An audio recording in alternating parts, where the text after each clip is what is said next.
How's everybody doing today? When it comes to manifesting, there's specific techniques that help it gain more power and traction, and it depends on how much you kind of put into it. And what I mean by that is, if you say an affirmation, are you saying it like once or twice? Are you saying it once a week, once a month?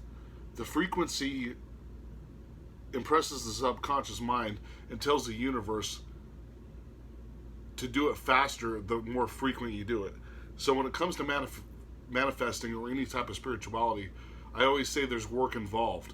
Now, if you're willing to go to college and spend 4 years studying for these exams and learning flashcards and repeating flashcards over and over again, you should be able to do the affirmations and impressing the subconscious even easier than that, because it doesn't actually take that much work comparatively like college or landing a new job. It just requires for you to do the repeated sequences.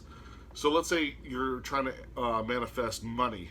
Let's pretend that's what you're trying to manifest right now.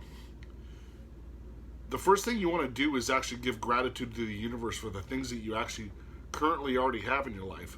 Even if you have like $5 in your bank account, or 1,000, or whatever the case may be, or negative 200, you thank the universe for the money that you've already received. You thank the universe for creating the situation that you're in. I created that $5 that's in my bank account. Thank you. Thanks for the place that I live. Thanks for the vehicle that I drive. Thanks for the job that I have, the food that I buy at the grocery store. You give gratitude. Gratitude speeds up the process because it's letting the universe know that your abundance, you're also grateful for knowing that you're creating it, and the universe is creating it with you. It's like a tipping of the hat, an acknowledgement to the universe, saying, "Yes, we created this. Good job, thanks." Everybody likes the thumbs up, even the universe does.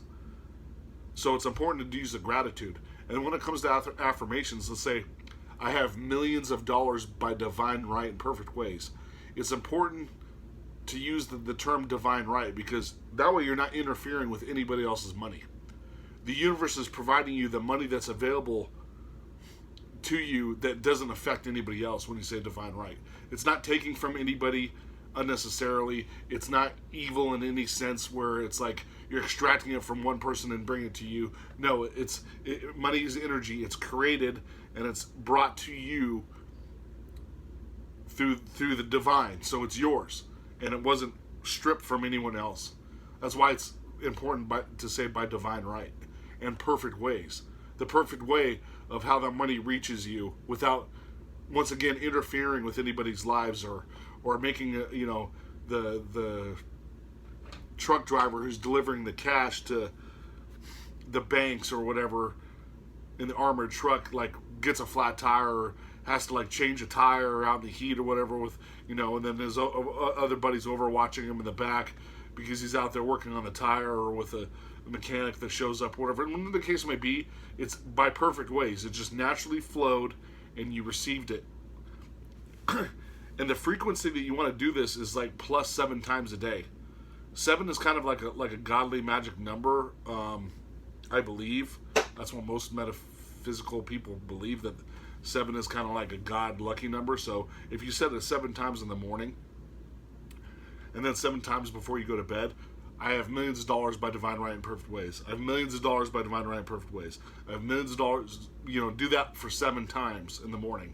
And then when you go to bed at night, do it for 7 times. The contradiction that happens in affirmations is like, you say it once and then you're supposed to let it go. Yes, the letting go is correct because you're not worried about it, but you don't have to, when you say it more than once, you're impressing the subconscious mind. It's the reprogramming. If you're not on like that level of where the money's just streaming in uncontrollably so much and so much abundance, it's like you don't even know what to do with it. It's just stacking on top of you. You won't probably only have to do it once a day after that, right? Like you've already done the legwork and the floodgates came in, and all that that water / energy money is just like flooded to you. Now you only have to do it once a day to do the maintaining. But in order to drop those floodgates down, or blow a hole in it with a rocket or something, you have to impress the subconscious mind, because you're not used to it. Your normal state is not receiving that money. Your normal state is being broke or whatever, or being poor, or not having like millions of dollars. Even if you make a lot of, like, even if you made $100,000 a year, that's nothing close to $1 million a year. And that $1 million probably came through a divine way where you weren't even getting it from your job, right? To impress the subconscious mind, you got to break that barrier down, and that is the legwork that I was talking about when I did the college reference earlier, saying it 7 times in the morning and then 7 times at night. If you want to go further than that, you can say it more times in a day than even that. But what that's doing is creating your belief system, because the law of assumption, you believe that it to be true. When you're impressing the subconscious mind, you're telling it that you believe it, because there's no shadow of a doubt. Plus, the feeling state. So ask yourself, if someone handed you $10 million right now, what would you do? What would you do with it, for one? How would you feel receiving it? And how would it feel to be able to give some of that to others? You must put that yourself in that feeling state.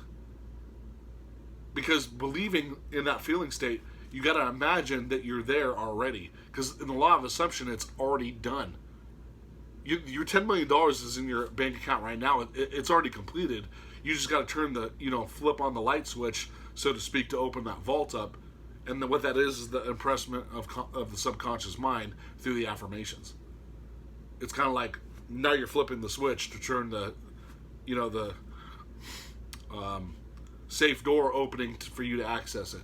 It's there. The safe is there waiting in your house. You just have to unlock the door by flipping the switch or putting the code in, right? The code is sending the information, the affirmation, to the subconscious mind, and the belief that you already have it. So going back to the feeling state, when you have that $10 million, what are you going to do with that money when you first get it? Are you going to buy a house? Are you going to buy a car? You're going to pay off your debt? Now, what I got to warn you about the debt thing is the belief in debt creates more debt. So, I mean, if you feel pressured, where you're like, oh, I'm just going to, I know debt is not a real thing. I'm just going to pay it off so I don't have to deal with the calls and the letters in the mail or the courts or whatever. That's fine and all, but there's no such thing as debt. That's a made up thing. Just like all energy created, what in the simulation was like a made up creation. Debt, the term debt is supposed to mind control you into thinking that debt actually exists, and then it puts you in a debt state. But look, that's neither here nor there. Let's go back to the positive thing. So you're gonna feel and think which house you're gonna purchase. You got to do that now. Like when you go shopping on real estate, and this is something I do.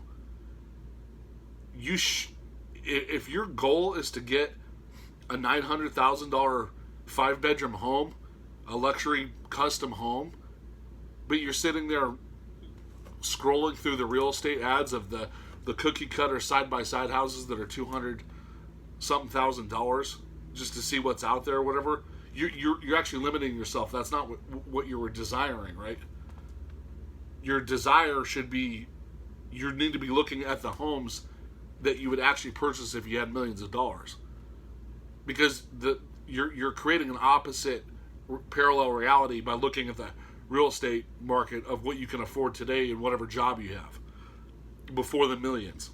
That's keeping you in that energy state. It's keeping you in I'm buying the cookie cutter home where I'm side by side with a neighbor. It's got the garage out front. Everyone's got their SUVs parked all the way down the street. I'm not saying that's a bad thing, but your mindset needs to be stuck out of that, and looking at what you're receiving when you have that $1 million, or the $10 million. If you had $10 million in your bank account, you probably wouldn't buy a 2-bedroom home that's side by side. I'm just saying you probably won't, right? Like a 1-car garage, 2-bedroom home side by side with other houses. You have $10 million, so you're probably going to go a little bit more luxurious. That's the mind state you got to put yourself in. And then when you're in that, when you're imagining yourself in that home, you're looking at the photographs, because usually the real estate sites have like, 40 to 60 photographs that you scroll through. Imagine yourself sitting in that home with the furniture that you bought for it, and you're throwing a party. And I've talked about this before. You're throwing a party, and you bring your close family and friends to that party, and you go in the back room and say, "I'll be right back. I got a gift for all of you." And they're thinking you're going to bring out like you're going to hand out a champagne bottle to each one of them or whatever with a ribbon around it. No, you're going to go in the back. You have 10 backpacks stuffed with $100,000 in each of those backpacks. And you start handing those backpacks out. Each one of them has, the $100,000 cash stacked inside that backpack. And he said, "Thank you for coming here. Thanks, thank you, universe, for creating and manifesting the $10 million. The $10 million. Da da da da. Thank you for being here. This is my gift to you. You're great manifestors yourself. You manifested this money." And thank them, and thank the universe and yourself for creating that. You got to imagine yourself giving, because like the gratitude thing, when you're imagining giving a family member or a friend the bag of money in thanks, like imagine you're helping so many people on so many levels. And it's not a selfish act whatsoever. Like when someone buys a big multi-million-dollar home and they're millionaires, I haven't seen too many where they're like handing out bags of money, but the metaphysical people do it, and that actually accumulates more when you give the gift of giving.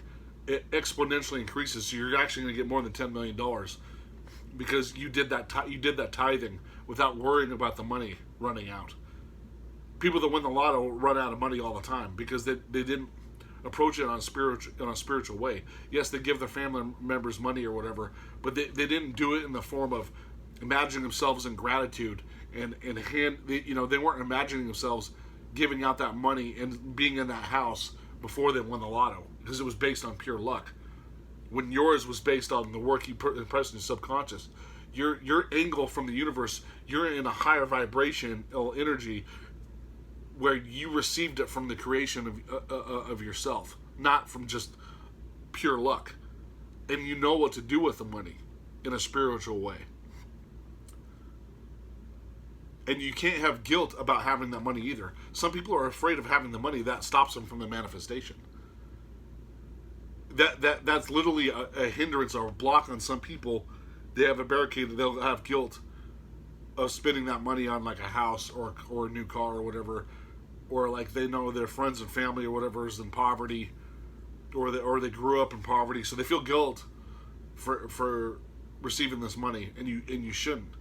And when you manifest more money than that, because that $10 million is just a limiting factor. It could be $10 billion. It's whatever your mind is. It's whatever you believe in what you're creating. Imagine how many people you could help with 10 billion. I'm not saying donating to charity, because we know that charities are ran by organizations that embezzle money. I'm talking about handing it to people, like you're handing it to people that you know that need the help, person to person, actively driving to their house and handing them the money, or inviting them over to your place and handing them the money. Individuals that you know that need help and assistance. That's what I'm talking about. Not donating to charity. I really hate when you see those celebrities on TV. Oh, I donated such $1 million to charity. No, you donated $5 million to the person that owns that charity company, and only $800,000 is actually going to go to the people that require the help. So you just gave another millionaire millions of dollars. I know that sounds conspiracy-ish, but trust me, I've known this stuff for over 30 years about how that charities work or organizations work. Now, there is some good ones out there, but I would say only like maybe 10%. The other 90% are embezzling. But that's neither here nor there. That's not what we're talking about in this video. We're talking about is your tithing to the universe will receive more money. But that's all I wanted to talk about today. As always, greatly appreciate you guys watching my videos, and stay tuned for more. Thank you.